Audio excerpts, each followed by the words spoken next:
ഗുരുതരമായ സ്വത്വ പ്രതിസന്ധി നേരിട്ടുകൊണ്ടിരിക്കുകയാണ് ഭാരതത്തിലെ ക്രൈസ്തവ സമുദായം. ന്യൂനപക്ഷമെന്ന നിലയിൽ പൊതുസമൂഹത്തിൽ അഭിമുഖീകരിക്കുന്ന നാനാവിധത്തിലുള്ള വിവേചനങ്ങൾ മുതൽ അന്തഛിദ്രങ്ങൾ വരെ ഈ പ്രതിസന്ധിയുടെ മൂലകാരണങ്ങളായി മനസ്സിലാക്കാവുന്നതാണ്. ക്രൈസ്തവ സമുദായത്തിൻ്റെ ദുർഗതികളെയും ദൗർബല്യങ്ങളെയും അന്തഛിദ്രങ്ങളെയും കുറിച്ച് സംസാരിക്കുക എന്ന പ്രവാചക ദൗത്യം സാമൂഹ്യ മാധ്യമങ്ങളുടെ യുഗത്തിൽ ഓരോ വിശ്വാസിക്കും ഭരമേൽപ്പിക്കപ്പെട്ടിരിക്കുന്നതാണ്.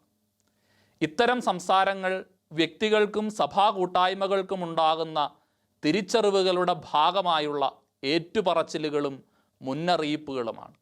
സാക്ഷ്യത്തിൻ്റെ ജീവിതത്തിൽ സഭയ്ക്ക് സംഭവിക്കുന്ന വീഴ്ചകളും സമുദായം സംഘടിതമായി നേരിടേണ്ടി വരുന്ന അക്രമാധിഷ്ഠിതമായ അനീതികളും ഈ സംസാരത്തിൻ്റെ ഭാഗമാണ്. കുടുംബനാഥന്മാരും യുവജനങ്ങളും വൈദികരും മെത്രാന്മാരും അങ്ങനെ ദൈവാത്മാവിനാൽ നയിക്കപ്പെടുന്നവരെല്ലാം തിരുസഭ എന്ന മിശിഹായുടെ ശരീരത്തെ പ്രതി ആകുലരും അസ്വസ്ഥരുമാണ്. സ്വന്തം സമുദായത്തിനപ്പുറം പൊതുസമൂഹം തന്നെ അഭിമുഖീകരിക്കേണ്ടി വരുന്ന അപകടങ്ങളെക്കുറിച്ച് അവർക്ക് സ്വരമുയർത്തേണ്ടി വരുന്നു. ഇത്തരം അപായ സൂചനകളെ അപരവിദ്വേഷമെന്നും ചരിത്രത്തിൻ്റെ ദുരുപയോഗമെന്നും ഭീകരത എന്നുമൊക്കെ വ്യാഖ്യാനിച്ച് കപട ബുദ്ധിജീവി വേഷം കെട്ടുന്നവരും സമുദായത്തിനുള്ളിൽ തന്നെ ജീവിക്കുന്നുണ്ട് എന്നത് ദൗർഭാഗ്യകരമാണ്. ഈ പശ്ചാത്തലത്തിൽ ക്രൈസ്തവ സമുദായത്തിൻ്റെ പ്രതികരണങ്ങളുടെ പ്രത്യേകതകളും അവയുടെ കാലികമായ അനിവാര്യതയും പരിശോധിക്കുന്ന സത്യാന്വേഷിയുടെ പുതിയ എപ്പിസോഡിലേക്ക് ഏവർക്കും സ്വാഗതം.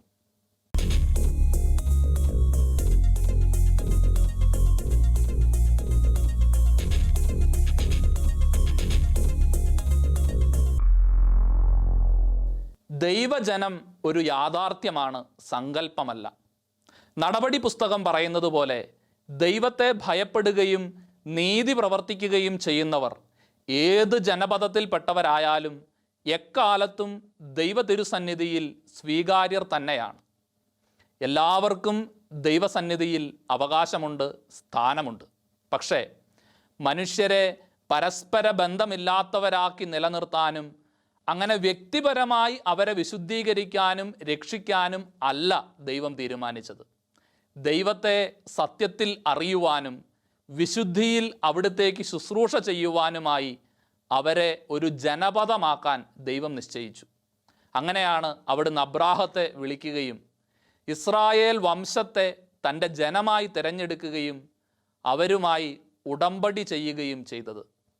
ഒരു ജനത്തെ ദൈവം തിരഞ്ഞെടുത്തു, ഒരു ജനപദത്തെ ദൈവം രൂപപ്പെടുത്തി. ഇസ്രായേലിൻ്റെ ദൈവിക കൂട്ടായ്മയെ മാനവകുലത്തിൻ്റെ രക്ഷയ്ക്കു വേണ്ടി അവിടുന്ന് തിരഞ്ഞെടുത്ത് പരിപാലിച്ചു. നിരന്തരം വിശുദ്ധീകരിച്ചുകൊണ്ട് പടിപടിയായി അവരെ ഒരുക്കിക്കൊണ്ടുവന്നു. ആ ജനത്തോട് ജെറമിയ പ്രവാചകനിലൂടെ ദൈവം അരുൾ ചെയ്തിരുന്നു, ഞാൻ ഇസ്രായേൽ ഭവനത്തോടും യൂദയാ ഭവനത്തോടും ഒരു പുതിയ ഉടമ്പടി ഉണ്ടാക്കും.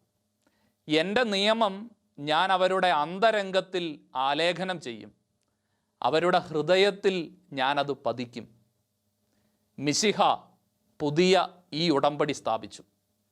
മിശിഹായുടെ രക്തത്തിലൂടെ രൂപം കൊണ്ട പുതിയ ഉടമ്പടി ഇസ്രായേൽ ജനത്തെ പോലെ മനുഷ്യരെ ശാരീരികമായി മാത്രമല്ല അരൂപിയിൽ കൂടിയും ഒരുമിപ്പിച്ചു. അങ്ങനെ അവർ ദൈവത്തിൻ്റെ പുതിയ ജനമായി തീർന്നു. ഈ പുതിയ ജനത്തിൽ യൂതനിൽ നിന്നും പുറജാതികളിൽ നിന്നും വിളിച്ചുകൂട്ടപ്പെട്ടവരുമുണ്ടായിരുന്നു.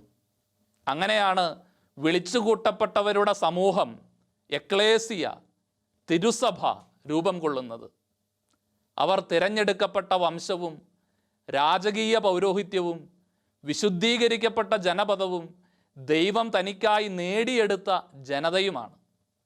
ആദ്യം ഒരു ജനതയല്ലായിരുന്നു എങ്കിലും ഇപ്പോൾ അവർ ദൈവജനമാണ്.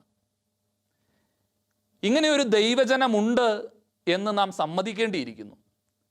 ദൈവജനമില്ല, കേവലം മനുഷ്യരേയുള്ളൂ എന്ന് വാദിക്കുന്നവർക്ക് അതിശക്തമായ ഈ ആത്മീയ യാഥാർത്ഥ്യത്തിൻ്റെ പൊരുളുകൾ ഉൾക്കൊള്ളാനായിട്ടില്ല.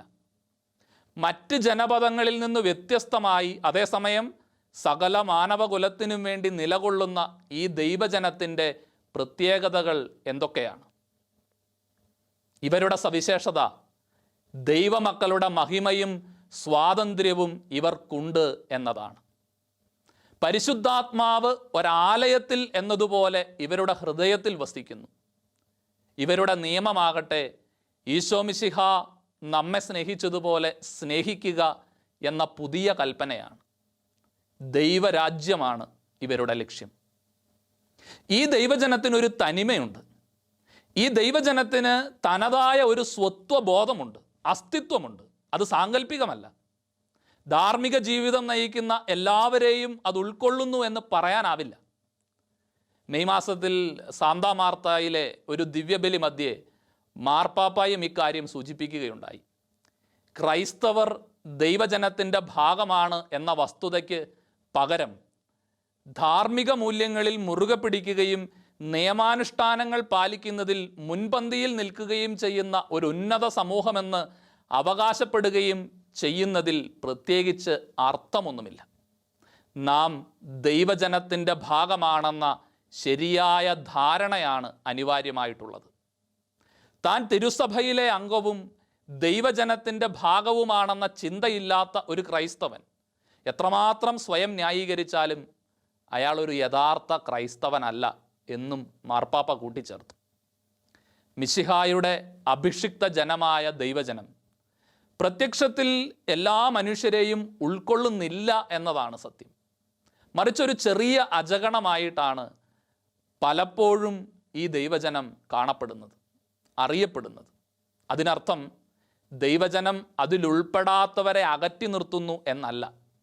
ദൈവജനം മനുഷ്യവംശത്തിന് മുഴുവൻ ഐക്യത്തിൻ്റെയും പ്രതീക്ഷയുടെയും രക്ഷയുടെയും ശാശ്വതവും സുരക്ഷിതവുമായ ബീജമായി നിലകൊള്ളുകയാണ്. എല്ലാ മനുഷ്യരുടെയും രക്ഷയ്ക്കുള്ള ഉപകരണമാണ് ഈ ദൈവജനം. ലോകത്തിൻ്റെ പ്രകാശവും ഭൂമിയുടെ ഉപ്പുമായി തീരാൻ വേണ്ടി ദൈവജനമായ തിരുസഭ ലോകത്തിൽ എല്ലായിടത്തേക്കും അയക്കപ്പെട്ടിരിക്കുകയാണ്.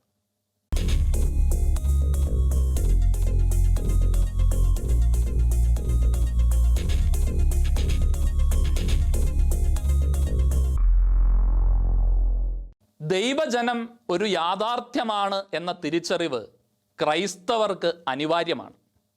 ക്രൈസ്തവർ സവിശേഷ ദൗത്യത്തിനു വേണ്ടി വിളിച്ചുകൂട്ടപ്പെട്ടവരും തിരഞ്ഞെടുക്കപ്പെട്ടവരും അഭിഷേകം ചെയ്യപ്പെട്ടവരും അയക്കപ്പെട്ടവരുമാണ്. ക്രൈസ്തവ സമുദായ ബോധം ഒരർത്ഥത്തിൽ സവിശേഷമായ അവരുടെ ദൗത്യബോധം കൂടിയാണ്. ക്രൈസ്തവ സമുദായ ബോധം ചില സമുദായങ്ങളിലെങ്കിലും കാണുന്നത് പോലെ ഇതര സമുദായങ്ങളെ ഇല്ലാതാക്കിക്കൊണ്ട് സ്വസമുദായ സമുദ്ധാരണത്തിന് വേണ്ടിയുള്ള കോപ്പുകൂട്ടലല്ല, മറിച്ച് സകല സമുദായങ്ങളുടെയും ദൈവികമായ വീണ്ടെടുപ്പിന് വേണ്ടി മാതൃകയായി നിലകൊള്ളാനുള്ള ആർജവത്വമാണ്. സമുദായ സ്നേഹം വിശ്വാസ അപജയമാണെന്ന് തെറ്റിദ്ധരിപ്പിക്കുന്ന തലക്കെട്ടുകൾ പ്രചരിപ്പിക്കപ്പെടുന്ന കാലത്ത് സമുദായ സ്നേഹം വിശ്വാസ വളർച്ചയാണെന്ന് ഉറക്കെ പറയാൻ ദൈവജനമെന്ന കൂട്ടായ്മയുടെ സ്വരത്തിന് സാധിക്കണം. തങ്ങൾ മിശിഹാ ഭരമേൽപ്പിച്ച ദൗത്യത്തിനായി വിളിച്ചുകൂട്ടപ്പെട്ടവരാണെന്നുള്ള ആഴമായ കൂട്ടായ്മ ബോധമാണ് ആന്തരികമായി ക്രൈസ്തവ സമൂഹത്തെ പരിവർത്തനപ്പെടുത്തേണ്ട ആത്മീയ ദർശനം. ദൈവരാജ്യത്തിൻ്റെ മുന്നോടിയായി ഭൂമിയിൽ സ്ഥാപിക്കപ്പെട്ടതാണ് സഭയെന്നും സഭയെന്നാൽ ദൈവജനമാണെന്നും ദൈവജനം തന്നെ തിരിച്ചറിയുന്നിടത്താണ് തങ്ങൾക്ക് പുറത്തേക്ക് പ്രഘോഷിക്കപ്പെടേണ്ട ദൈവരാജ്യ സുവിശേഷത്തിൻ്റെ സാരാംശം അവർക്ക് വെളിപ്പെടുത്തി കിട്ടുന്നത്. അതിനാൽ തന്നെ സ്വയം നിർമ്മിക്കുകയും സ്വയം ബലപ്പെടുത്തുകയും സ്വയം പ്രചോദിപ്പിക്കുകയും ചെയ്യുന്ന ക്രൈസ്തവ സമുദായ ബോധം വിശ്വാസത്തിൻ്റെ അപജയമാണ് എന്ന് വാദിക്കുന്നവർക്ക് വിശ്വാസത്തിൻ്റെ ബാലപാഠങ്ങൾ പോലും ഗ്രാഹ്യമല്ല എന്ന് കരുതേണ്ടി വരും. ക്രൈസ്തവ സമുദായ ബോധം അക്രമാസക്തമല്ല, ദൗത്യവേദിയാണ്. അത് ക്രിയാത്മകവും ഭാവാത്മകവുമായ ആത്മബോധമാണ്, അഭിമാനബോധമാണ്. സർവോപരി അത് ക്രൈസ്തവ വിശ്വാസത്തിൻ്റെ ആഴപ്പെടലാണ്.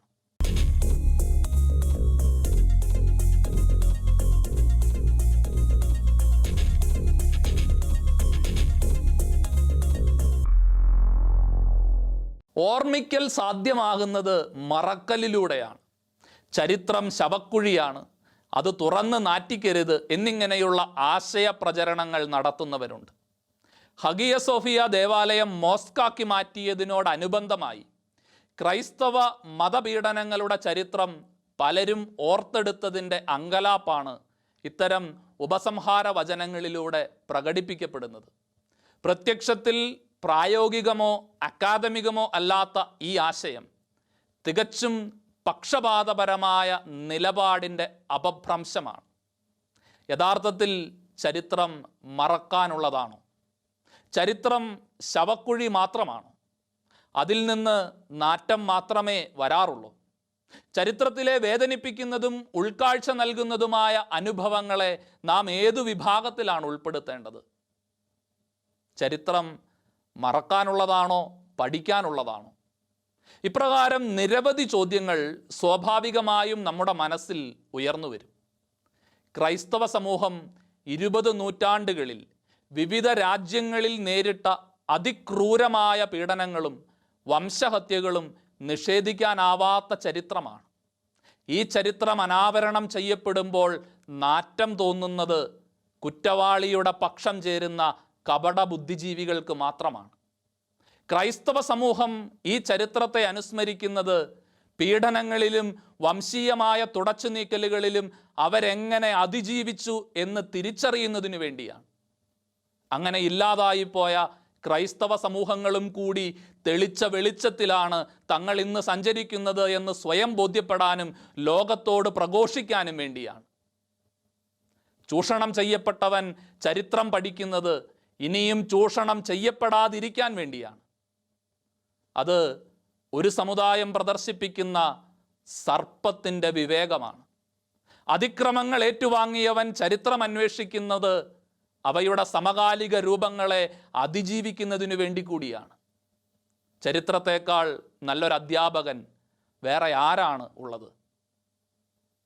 മാനവകുലത്തിൻ്റെ ചരിത്രത്തിലുള്ള ദൈവത്തിൻ്റെ ഇടപെടലുകളെ, വെളിപാടുകളെ രക്ഷാകര ചരിത്രം എന്നാണ് സഭയുടെ പ്രബോധനം വിശേഷിപ്പിക്കുന്നത്. രക്ഷാകര ചരിത്രവും നാം മറക്കേണ്ട ചരിത്രമാണോ? അതിനെയും നാം ശവക്കുഴി എന്ന് വിളിക്കുമോ? അതോ തിരഞ്ഞെടുക്കപ്പെട്ടവ മാത്രമാണോ നാം മറക്കേണ്ടത്? തിരഞ്ഞെടുത്തവ മാത്രം മറക്കാൻ ക്രൈസ്തവ സമുദായത്തോട് പറയുന്നവരുടെ പക്ഷം ചേരാൻ ക്രൈസ്തവ നാമധാരികൾക്ക് നാണമില്ലേ? ആശയക്കുഴപ്പങ്ങൾ സൃഷ്ടിക്കുന്നവർ യോഗ്യരെന്ന് കരുതപ്പെടുക പോലും ചെയ്യുന്ന ഈ കാലത്ത് ക്രൈസ്തവർ ഓർമ്മിക്കേണ്ടത് രക്ഷയുടെ ചരിത്രം സഹനത്തിൻ്റെയും ചരിത്രമാണ് എന്നതാണ്. രക്ഷാകര ചരിത്രത്തെ ധ്യാനിക്കുമ്പോൾ നാം കടന്നുപോകുന്ന സഹനപർവങ്ങളെയും അനുസ്മരിക്കണം. പൂർവസ്മൃതികളുടെ ചൂരും ചൂടുമാണ് സ്നേഹത്തിൻ്റെയും സാഹോദര്യത്തിൻ്റെയും സഹിഷ്ണുതയുടെയും വഴികളിൽ ക്രൈസ്തവ വിശ്വാസത്തെ ഉറപ്പിച്ചു നിർത്തുന്നത്. ഒപ്പം ക്രിസ്തീയമായ പ്രതിരോധ സ്വരങ്ങളെ പരുവപ്പെടുത്തുന്നതും.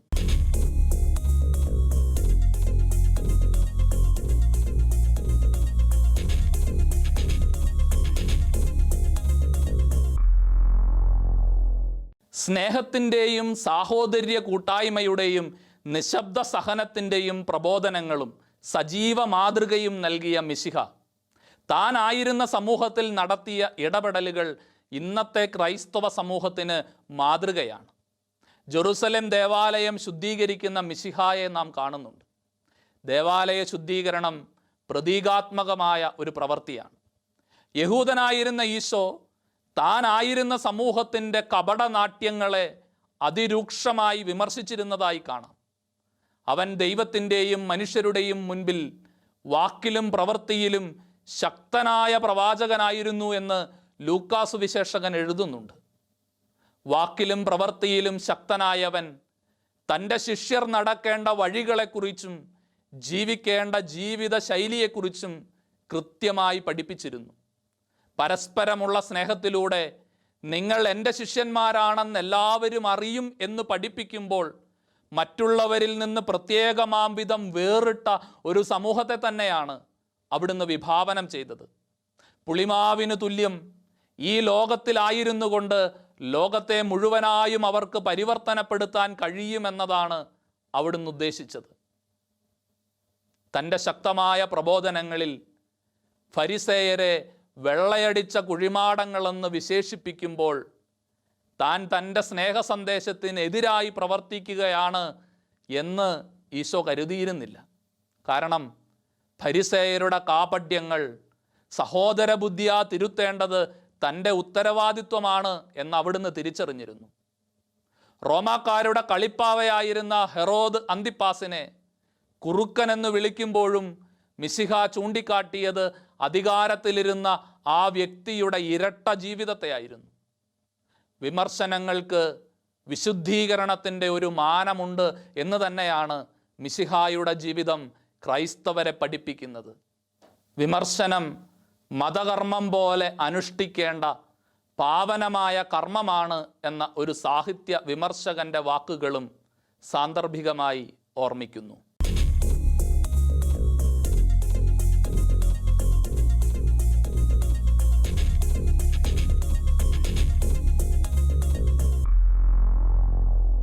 ക്രൈസ്തവ സമൂഹത്തിൻ്റെ നിലനിൽപ്പിനെയും അതിജീവനത്തെയും സംബന്ധിച്ച് ദൈവജനത്തിൽ വൈദികരടക്കമുള്ള പലരും ചൂണ്ടിക്കാട്ടുന്നത് അപരവിദ്വേഷത്തിൻ്റെ സുവിശേഷമാണ് എന്ന് വ്യാഖ്യാനിക്കുന്നവരുണ്ട്.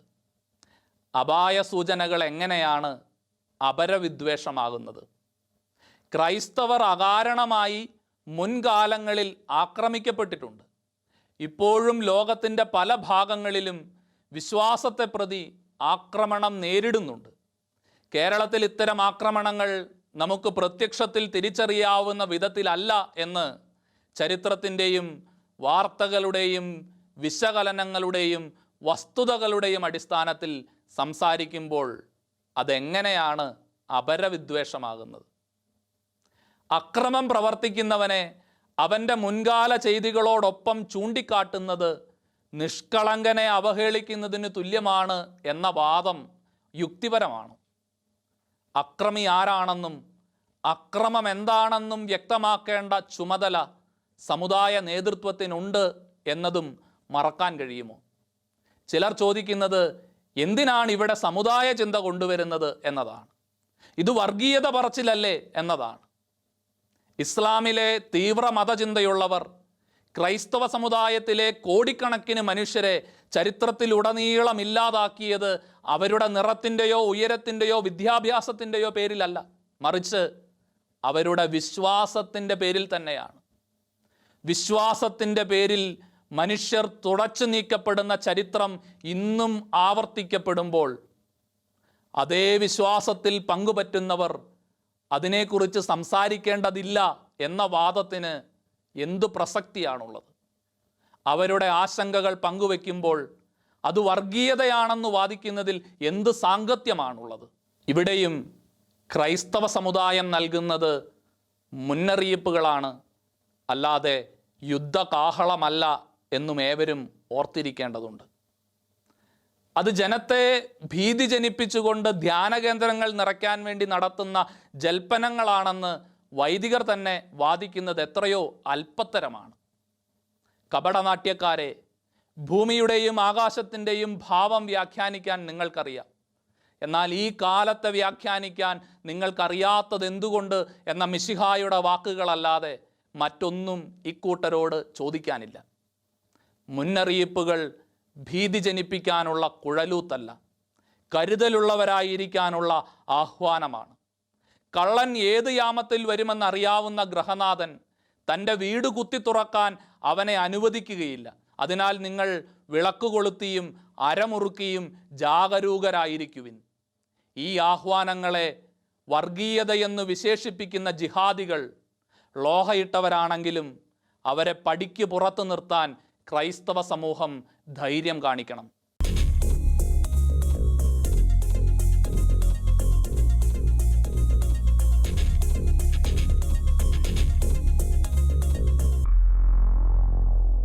പൊതുസമൂഹവുമായി ബന്ധപ്പെട്ട് കത്തോലിക്ക സഭയ്ക്ക് ഗൗരവതരമായ ഒരു ഉത്തരവാദിത്വമുണ്ട്. അത് തിരുസഭയുടെ പ്രവാചക ദൗത്യം കൂടിയാണ്. സത്യം പറയാൻ മിശിഹായുടെ സഭയ്ക്ക് മാത്രമേ സാധിക്കൂ എന്നതും തിരിച്ചറിയണം.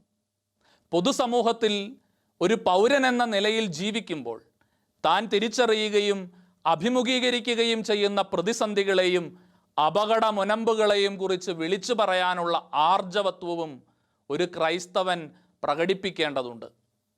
തൻ്റെ ദൈവവിശ്വാസത്തിൽ ഊന്നി നിന്നുകൊണ്ട് അത് മറ്റുള്ളവരിൽ അടിച്ചേൽപ്പിക്കാതെ, അതേസമയം മറ്റുള്ളവരെ മാനിച്ചുകൊണ്ട് പൊതുനന്മയ്ക്ക് വേണ്ടി സമൂഹത്തിൽ ജീവിക്കുന്നതിനെയാണ് മതേതര ജീവിതം എന്നതുകൊണ്ട് നാം ഉദ്ദേശിക്കുന്നത്.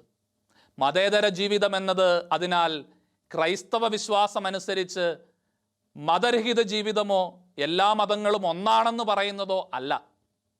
ഇത്തരമൊരു പൊതുസമൂഹത്തിൻ്റെ ഭാഗമായിരിക്കുമ്പോൾ തന്നെ ഈ മതേതര സ്വഭാവത്തിന് സംഭവിക്കുന്ന അപജയങ്ങളും സാവധാനം ചോർന്നു പോയിക്കൊണ്ടിരിക്കുന്ന മതേതര മൂല്യങ്ങളും ശക്തമായി കൊണ്ടിരിക്കുന്ന മതവാദവുമെല്ലാം ക്രൈസ്തവൻ്റെ ചിന്തയുടെയും പ്രതികരണത്തിൻ്റെയും വിഷയം തന്നെയാണ്.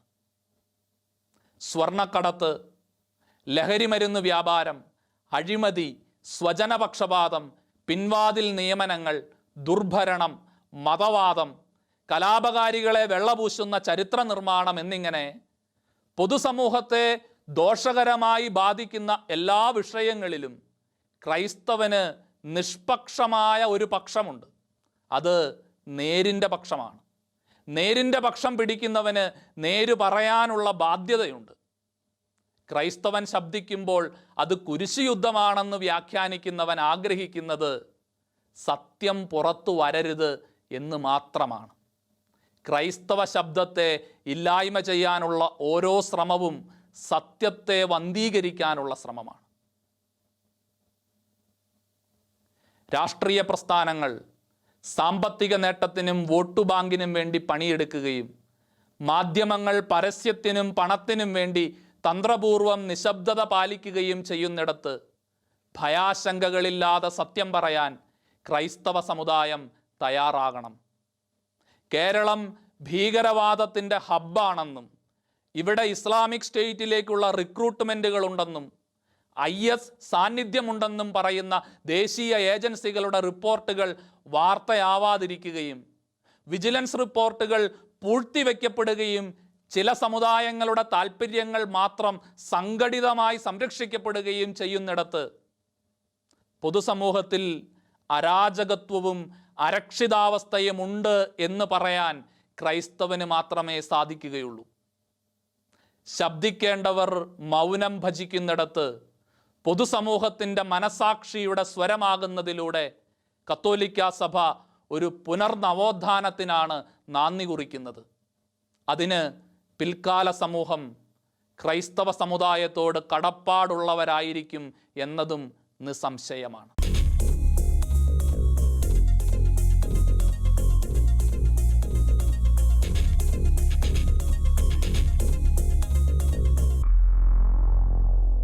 ഫ്രാൻസിസ് മാർപ്പാപ്പയെ അവസരത്തിലും അനവസരത്തിലും ഉദ്ധരിക്കുന്നവരുണ്ട്. അവർക്കിഷ്ടമുള്ളത് മാത്രമേ അവർ ഫ്രാൻസിസ് പാപ്പായിൽ നിന്ന് എടുക്കൂ എന്നതാണ് രസകരം. ഫ്രാൻസിസ് മാർപ്പാപ്പ പ്രഘോഷിക്കുന്ന സാഹോദര്യത്തെ അനാവശ്യമായി വളച്ചൊടിക്കുകയും തങ്ങളുടെ സൗകര്യപ്രകാരം ദുർവ്യാഖ്യാനം ചെയ്യുകയും ചെയ്യുന്നത് ദൗർഭാഗ്യകരമാണ്.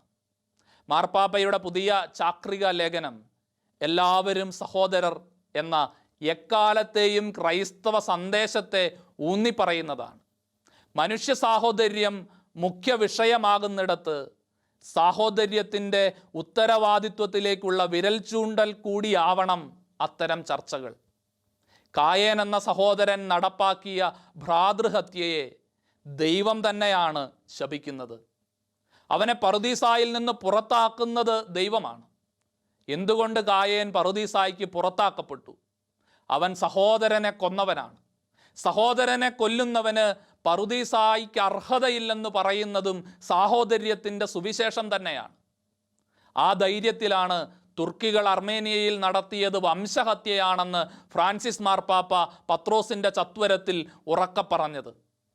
അത് കേട്ട തുർക്കി തങ്ങളുടെ അംബാസിഡറെ വത്തിക്കാനിൽ നിന്ന് തിരിച്ചു വിളിച്ചിട്ടും ഫ്രാൻസിസ് മാർപ്പാപ്പ കുലുങ്ങാതിരുന്നതും ഈ സാഹോദര്യത്തിൻ്റെ സുവിശേഷ പാഠം ശരിയായി പഠിച്ചതുകൊണ്ട് തന്നെയാണ്. സഹോദരൻ്റെ കൊള്ളരുതായ്മകൾക്ക് കൂട്ടുപിടിക്കലല്ല സാഹോദര്യം. അവൻ്റെ തോന്നിയവാസങ്ങളെ മുഖത്തു നോക്കി ചൂണ്ടിക്കാണിക്കാനുള്ളതാണ്. കായേനായി അധപ്പതിക്കാതിരിക്കാൻ അവനോട് നിർബന്ധപൂർവം ആവശ്യപ്പെടുന്നതാണ് സാഹോദര്യം.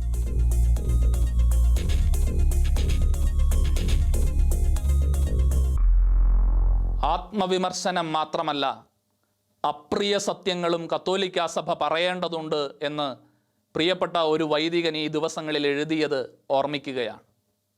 സഭ ആത്മവിമർശനം മാത്രം നടത്തിയാൽ മതി, സഭ ആത്മവിമർശനം മാത്രം നടത്തിയാൽ മതി എന്ന് പറയുന്നത് തികച്ചും അനൗചിത്യമാണ്.